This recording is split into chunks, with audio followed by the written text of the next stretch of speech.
ಮಾಜಿ ಮುಖ್ಯಮಂತ್ರಿ ಎನ್ ಧರಮ್ ಸಿಂಗ್ ವಿಧಿವಶರಾಗಿದ್ದಾರೆ ಅನ್ನುವಂತ ಮಾಹಿತಿ ಬರ್ತಾ ಇದೆ. MS ರಾಮಯ್ಯ ಆಸ್ಪತ್ರೆಯಲ್ಲಿ ಧರಮ್ ಸಿಂಗ್ ಕೊನೆಯುಸಿರನ್ನ ಎಳೆದಿದ್ದಾರೆ. 80 ವರ್ಷ ವಯಸ್ಸಾಗಿತ್ತು ಧರಮ್ ಸಿಂಗ್ ಅವರಿಗೆ. ಬೆಂಗಳೂರಿನ MS ರಾಮಯ್ಯ ಆಸ್ಪತ್ರೆಯಲ್ಲಿ ಅವರು ವಿಧಿವಶರಾಗಿದ್ದಾರೆ.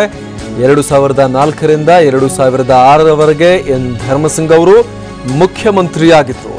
1936ರ ಡಿಸೆಂಬರ್ 25ರಂದು ಜನಿಸಿದಂತಹ ಎನ್ ಧರಮ್ ಸಿಂಗ್ ಅವರು ತೀವ್ರ ಅನಾರೋಗ್ಯದಿಂದ ಬಳಲ್ತಾ ಇದ್ರು. ಕಳೆದ ಕೆಲವಷ್ಟು ಸಮಯದಿಂದ ಪದೇ ಪದೇ ಅವರು ಹಾಸ್ಪಿಟಲೈಸ್ಡ್ ಆಗ್ತಾ ಇದ್ರು. ಇವತ್ತು MS ರಾಮಯ್ಯ ಆಸ್ಪತ್ರೆಯಲ್ಲಿ ಹೃದಯಾಘಾತ ಉಂಟಾಗಿ ಎನ್ ಧರಮ್ ಸಿಂಗ್ ಅವರು ಕೊನೆಯುಸಿರನ್ನ ಎಳೆದಿದ್ದಾರೆ. ಬೆಳಗ್ಗೆ 9 ಗಂಟೆ ಸುಮಾರಿಗೆ ಅವರಿಗೆ ತೀವ್ರ ಎದೆನೋವು ಕಾಣಿಸಿಕೊಂಡಿತ್ತು. ಬಳಿಕ ಅವರಿಗೆ ಹೃದಯಾಘಾತ ಆಗಿ ಅವರ ಪ್ರಾಣ ಪಕ್ಷಿ ಹಾರಿ ಹೋಗಿತ್ತು.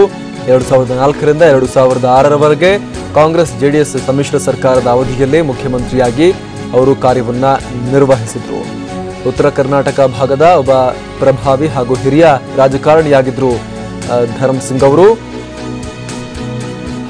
ನಿರಂತರವಾಗಿ ಹಲವು ಬಾರಿ ಅವರು ಗೆದ್ದು ಉತ್ತರ ಕರ್ನಾಟಕ ಭಾಗವನ್ನ ಪ್ರತಿನಿಧಿಸ್ತಾ ಇದ್ರು.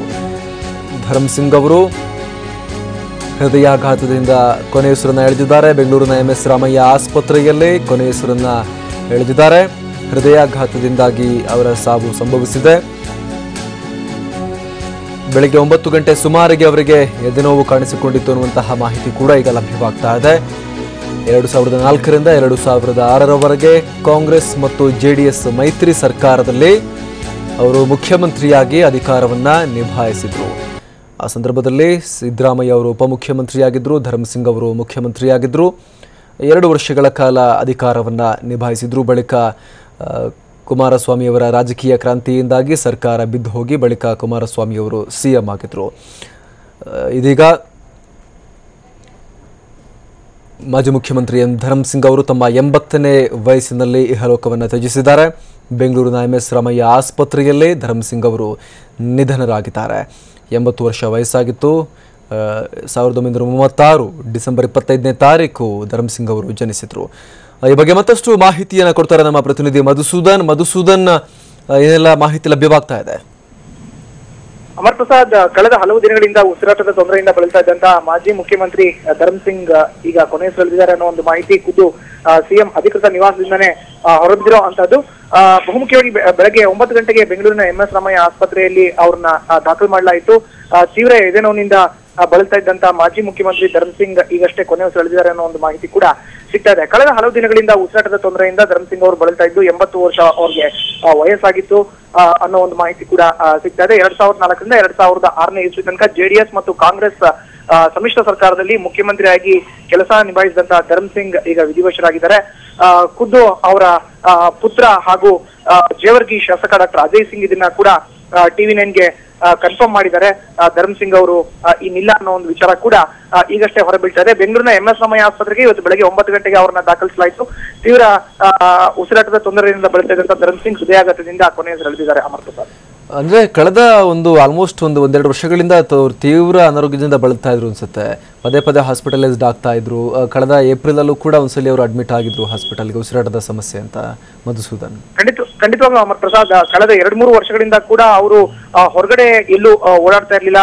ಹಾಸಿಗೆಯನ್ನ ಹಿಡಿದು ಮಲಗಿದ್ರು. ತೀವ್ರ ಉಸಿರಾಟದ ತೊಂದರೆಯಿಂದ ಬಳಲ್ತಾ ಇದ್ರು. ಆಗಾಗ್ಗೆ ವೈದ್ಯಕೀಯ ಚಿಕಿತ್ಸೆಗೆ ಕೂಡ ಅವ್ರನ್ನ ಒಳಪಡಿಸಲಾಗ್ತಾ ಇತ್ತು. ಈ ಹಿಂದೆ ವಿಕ್ರಮ್ ಆಸ್ಪತ್ರೆಯಲ್ಲೂ ಕೂಡ ಅವರು ಟ್ರೀಟ್ಮೆಂಟ್ ಅನ್ನ ತಗೊಳ್ತಾ ಇದ್ರು.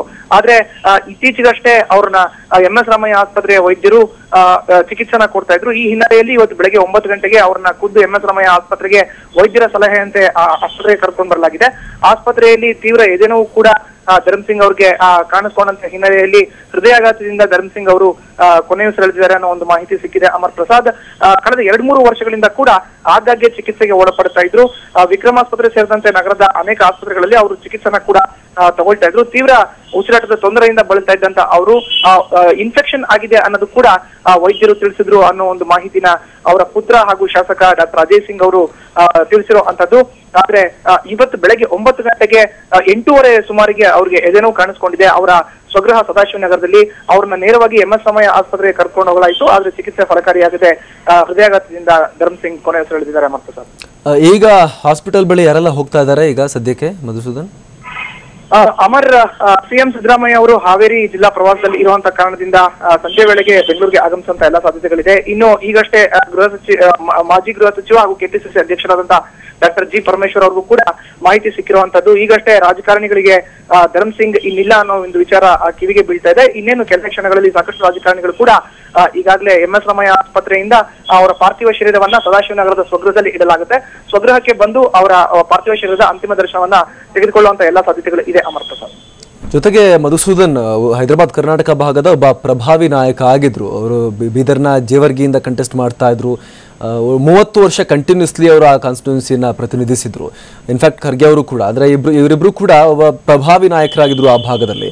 ಅದರಲ್ಲಿ ಈಗ ಧರ್ಮ್ ಸಿಂಗ್ ಅವ್ರನ್ನ ಈಗ ಕಾಂಗ್ರೆಸ್ ಕಳ್ಕೊಂಡಿದೆ. ಆ ಭಾಗ ಕೂಡ ಒಬ್ಬ ಪ್ರಭಾವಿ ನಾಯಕನನ್ನು ಕಳ್ಕೊಂಡಿದೆ ಈಗ ಮಧುಸೂದನ್. ಖಂಡಿತ ಅಮರ್ ಪ್ರಸಾದ್, ಈಗಾಗಲೇ ನೀವು ಹೇಳಿರೋ ರೀತಿ ಹೈದರಾಬಾದ್ ಕರ್ನಾಟಕ ಭಾಗದ ಸಾಕಷ್ಟು ಹೋರಾಟಗಳಲ್ಲಿ ಧರ್ಮ್ ಸಿಂಗ್ ಭಾಗಿಯಾಗಿದ್ರು. ಜೊತೆಗೆ ಮಲ್ಲಿಕಾರ್ಜುನ ಖರ್ಗೆ ಹಾಗೂ ಧರ್ಮ್ ಸಿಂಗ್ ಅಂತ ಹೇಳಿದ್ರೆ ಅವರು ಸೋಲಿಲ್ಲದ ಸರ್ದಾರರು ಅಂತಾನೆ ಆ ಒಂದು ಭಾಗದಲ್ಲಿ ಖ್ಯಾತಿನ ಪಡೆದಿದ್ರು. ಅದರಲ್ಲೂ ಬಹುಮುಖ್ಯವಾಗಿ ಬೀದರ್ ಭಾಗ, ರಾಯಚೂರ್, ಕಲಬುರ್ಗಿ, ಯಾದಗಿರಿ ಭಾಗದಲ್ಲಿ ಸಾಕಷ್ಟು ಒಳ್ಳೊಳ್ಳೆ ಕೆಲಸಗಳನ್ನ ಮಾಡಿದಂತ ಹೆಗ್ಗಳಿಕೆ ಧರ್ಮ್ ಸಿಂಗ್ ಹಾಗೂ ಮಲ್ಲಿಕಾರ್ಜುನ ಖರ್ಗೆ ಅವ್ರಿಗಿತ್ತು. ಮಲ್ಲಿಕಾರ್ಜುನ ಖರ್ಗೆ ಮತ್ತೆ ಧರ್ಮ್ ಸಿಂಗ್ ಬರ್ತಾರೆ ಅಂತ ಹೇಳಿದ್ರೆ ಸಾಕಷ್ಟು ಜನ ಕೂಡ ಪ್ರತಿಯೊಂದು ಕಾರ್ಯಕ್ರಮದಲ್ಲೂ ಕೂಡ ಸೇರ್ತಾ ಇದ್ರು. ಹೀಗಾಗಿ ಸಾಕಷ್ಟು ವರ್ಚಸ್ಸುಳ್ಳಂತ ನಾಯಕ. 2004ರಿಂದ 2006ರಲ್ಲಿ ತಮ್ಮ ಕಾಂಗ್ರೆಸ್ ಮತ್ತೆ ಜೆಡಿಎಸ್ ಸಮ್ಮಿಶ್ರ ಸರ್ಕಾರದಲ್ಲಿ ಮುಖ್ಯಮಂತ್ರಿಯಾಗಿ ಸಾಕಷ್ಟು ಒಳ್ಳೊಳ್ಳೆ ಕೆಲಸಗಳನ್ನ ಮಾಡಿದಂತ ಒಂದು ಕೀರ್ತಿ ಕೂಡ ಧರ್ಮ್ ಸಿಂಗ್ ಅವ್ರಿಗೆ ಇತ್ತು.